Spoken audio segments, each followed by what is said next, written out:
I spent my 65th birthday alone. No calls, no messages, no visits. I had set the table for four, just in case. I had cooked their favorite dishes, hoping they would surprise me.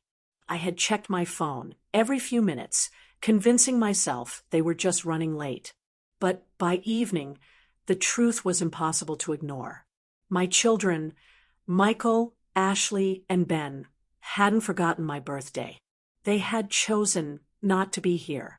I told myself not to cry, but the sting of rejection sat heavy in my chest.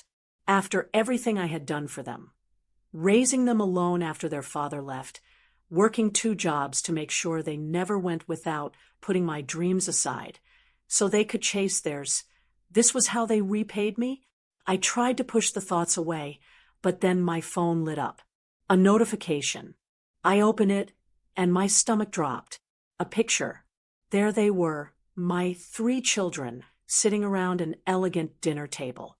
Glasses raised, wide smiles, their faces glowing under the golden lights of a high-end restaurant. Right beside them sat my ex-husband and his wife.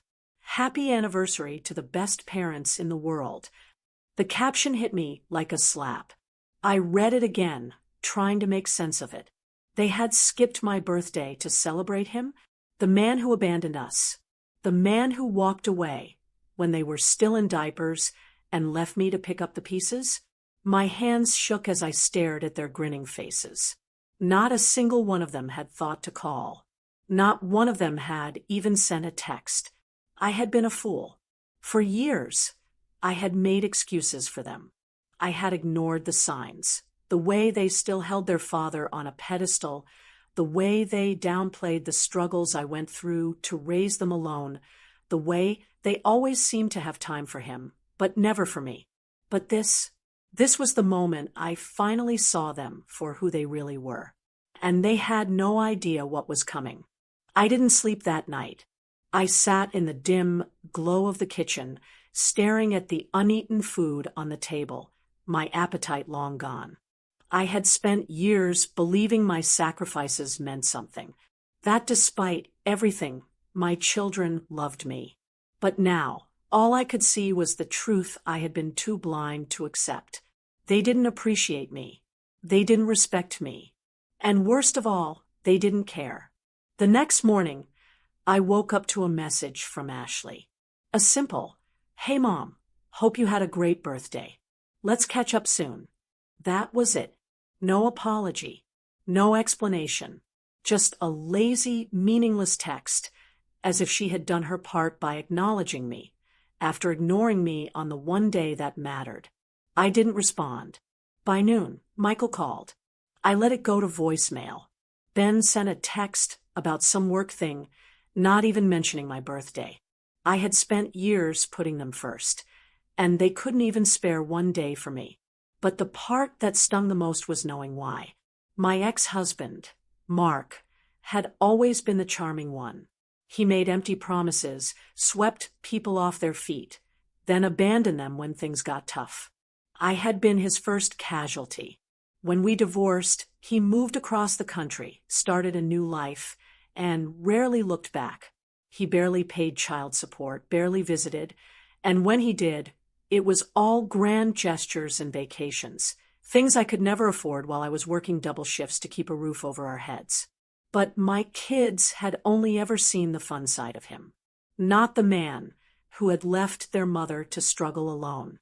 Not the man who had built a new family while pretending his old one didn't exist. And now, they had chosen him over me.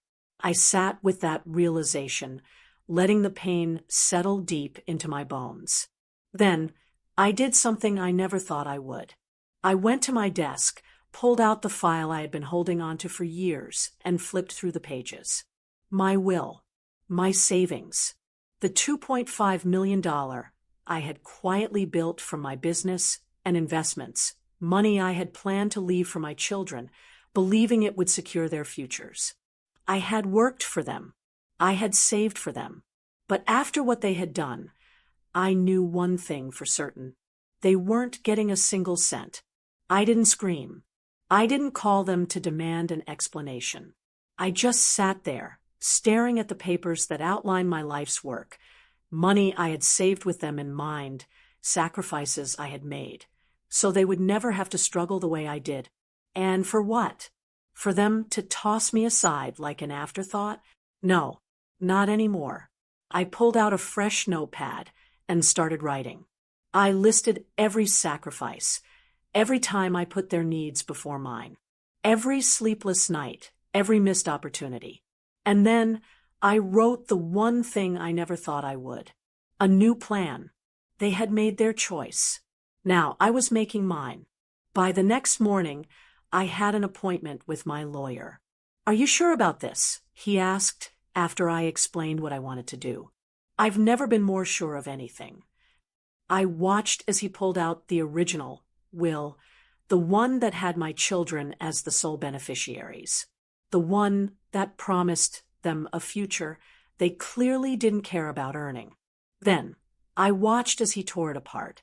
Instead, I drafted a new one that ensured my money went to people who actually deserved it, a charity for struggling single mothers, a scholarship fund for young women abandoned by their fathers, and a portion set aside for a loyal friend who had been there for me when my own children weren't. By the time I left the office, a strange sense of relief washed over me. For the first time in years, I wasn't living for them. I was living for me. And when my children finally realized what they had lost, it would be too late. Days passed, and I remained silent. Not a word from me. No calls, no texts. I wanted to see how long it would take before any of them noticed my absence. It took 3 days. Michael, my eldest, was the first to call. His voice was casual, as if nothing had happened. "Hey, Mom. Haven't heard from you in a bit. Everything okay?"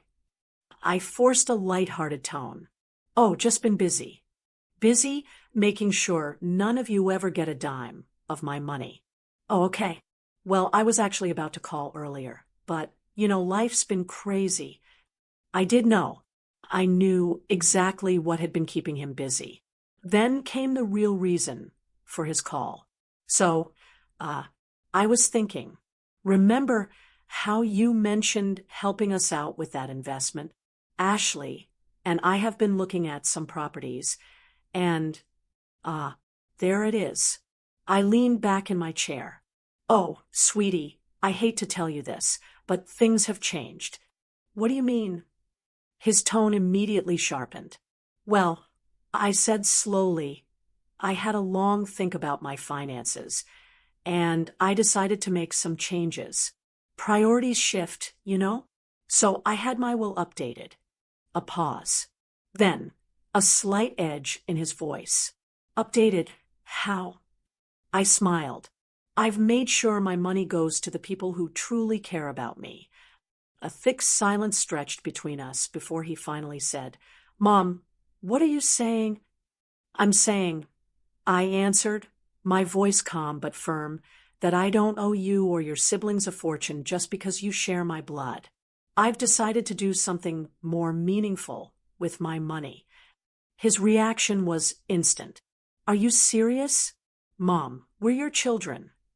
"Yes, and yet, none of you had time for me on my birthday." His frustration bled through the phone. "It was just one day. You're really holding that against us." "One day." I let out a bitter laugh. "Michael, it wasn't just one day. It was a reminder of where I stand in your lives." I didn't wait for his response. I simply hung up. 15 minutes later, Ashley called. Then Ben. I let both go to voicemail. Let them sit with it. Let them feel what it was like to be disregarded. I expected anger, but I underestimated just how entitled my children had become. The moment I ignored their calls, the texts started rolling in. First from Ashley. "Mom, what's going on?" "Michael said, you're cutting us out of the will? That's insane. Call me back." Then Ben. "Mom, seriously? You're not thinking straight. Let's talk before you do something you'll regret." Something I'll regret. as if I hadn't already spent years regretting how I raised such ungrateful children. I didn't respond. Then came the group chat message from Michael, where they finally dropped the act. Mom, what you're doing isn't fair. We've always been good kids. We don't deserve to be punished over one missed birthday. Good kids? Is that what they told themselves? I stared at my phone, feeling a mix of exhaustion and disappointment. For years, I had put them first. I had sacrificed, saved, and planned so that their futures would be secure. And yet, they saw me as nothing more than a bank account with legs. I waited another day. Then I finally responded. You're right. One missed birthday isn't the issue. The issue is that it wasn't a mistake. It was a choice. A choice to put my ex-husband's anniversary over your mother's birthday. A choice that showed me exactly where I stand. And I've made my own choice. Michael read it immediately but didn't respond. Ashley left me on delivered. Ben, however, didn't hold back. So you're just gonna throw away your own kids over money? You really think we only love you for your money? That's disgusting. I shook my head. They still didn't get it. If it wasn't about money, then why are you so upset? That shut them up. For a few hours, at least. Then, I got a message from a number I hadn't seen in a while. My ex-husband. Hey, just heard from the kids. You okay? Maybe we should talk. I stared at the screen in disbelief. Oh, now he cared? The irony was almost laughable. The same man who had left me struggling all those years ago now wanted to step in and talk because suddenly my money wasn't going to his kids. I took a deep breath and made a decision. I was going to teach all of them a lesson they'd never forget. I didn't respond to my ex-husband's message. I didn't owe him a conversation, and I certainly wasn't going to entertain whatever nonsense he had planned. Instead, I focused on what came next. I called my lawyer first thing in the morning. I wanted to finalize my decision, not just in words, but in legal action. I want the money out of their reach completely, I told him. No loopholes. No chance for them to contest it. He listened carefully and then gave me a plan. Since the inheritance isn't a legal obligation, you're free to distribute it however you like, he explained. You could leave a small amount for them if you wanted, or you could donate everything elsewhere. I didn't hesitate. I wanted donated. I had thought about it all night, and the answer was clear. My kids had shown me that they valued convenience over love, money over respect. They didn't deserve my legacy, but someone else did. A few years ago, I had started volunteering at a community center that helped single mothers get back on their feet. I had seen women who had struggled just like I once did, working 2 jobs, barely scraping by, yet still showing up for their kids with love and patience. I knew where my money was going now.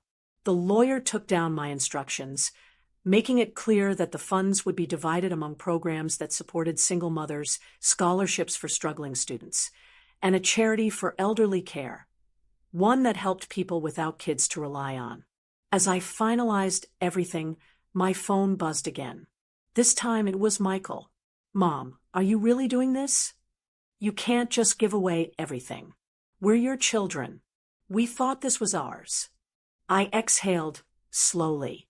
That's the problem. You always thought it was yours. It never was.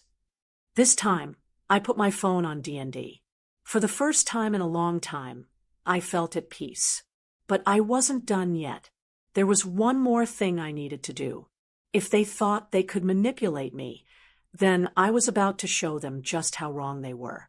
After finalizing the new will, I had one more step to take, delivering the reality check they so desperately needed. I sent a message in our family group chat, keeping it short and direct. The inheritance has been reassigned. You won't be getting a dime. We'll talk soon. I could imagine the chaos that erupted the moment they read it. Within minutes, my phone buzzed nonstop. Michael called first. I let it ring. Then Ashley. Then Ben. Then Michael again. Next came the texts, one after the other. The text from Michael read, "Mom, what the hell? Are you serious?" Then from Ashley, "What do you mean reassigned? We need to talk now. Dot." Then finally Ben, "Mom, this is insane. You're really doing this over a missed birthday." I shook my head. They still didn't get it. They thought this was about one forgotten birthday, as if that was the only issue. But this wasn't about one day. It was about a lifetime of choices that had finally led us here. I ignored the calls and messages. I wanted them to sit with this information for a while. Let them feel the weight of it. Let them process what they had thrown away. A few hours later, my doorbell rang. I wasn't surprised to see all three of them standing there. Michael's face was tense, his arms crossed over his chest. Ashley's eyes were red, probably from crying. Ben looked frustrated, like he couldn't believe he had to be here dealing with this. "Mom, what is going on?" Michael demanded the moment I opened the door. "You're giving away everything." I kept my voice calm. "Yes."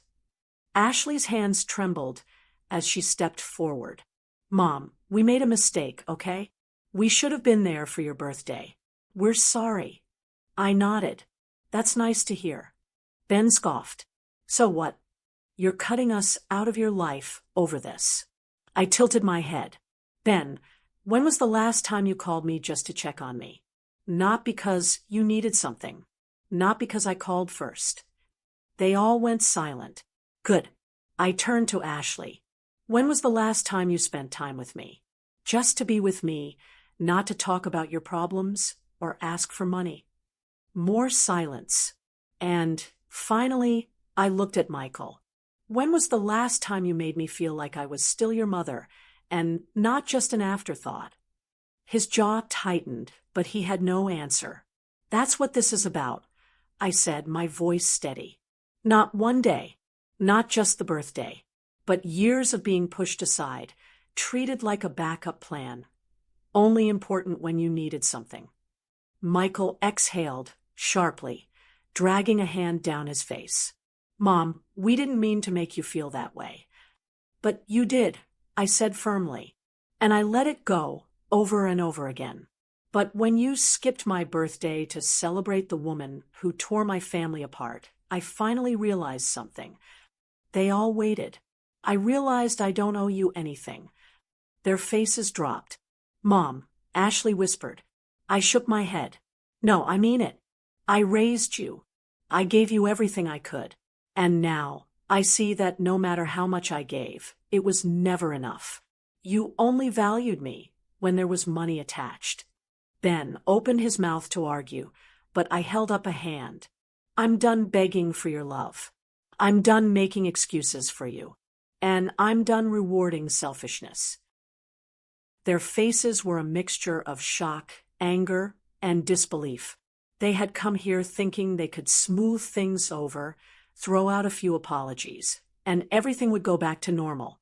But they were wrong. I stepped back and gave them one final, quiet warning. "I suggest you start figuring out how to stand on your own, because the days of relying on my money are officially over." And with that, I went up to my room and closed the door. The silence after I closed the door was deafening. I stood there for a moment, gripping the handle, listening. No more shouting, no more excuses, just the quiet realization settling in for all of us. I peeked through the window. My children stood in the sitting room, exchanging nervous glances, as if they couldn't believe this was real. Michael was the first to storm off, shaking his head in frustration. Ben followed, muttering something under his breath. Ashley lingered for a few seconds longer, staring at the door like she expected me to change my mind. But eventually, she left too. And for the first time in a long time, I felt free. I won't pretend it didn't hurt. These were my children, my flesh and blood. I had loved them more than anything, and yet they had made it clear, time and time again, that I was nothing more than an afterthought. that I only mattered when my money was involved. But the pain of letting them go was nothing compared to the pain of staying in a one-sided relationship with my own children.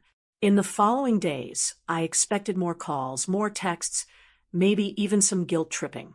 But after a few half-hearted attempts, they stopped reaching out altogether. Not long after, I received a message from an old friend. Just saw Michael and Ashley posting about you on Facebook. They're playing the Poor Abandoned Kids act. Curious, I checked their pages. Sure enough, they were telling the world how cruel I was, how I had disowned them over a small mistake. The comments were full of sympathy from people who didn't know the full story. How could a mother do that to her own kids? She must be losing her mind. No way I'd ever cut my kids out over something so petty. I laughed to myself. Petty? They still didn't get it. I didn't respond. Let them have their pity party. Let them spin whatever story made them feel better. The truth remained the same.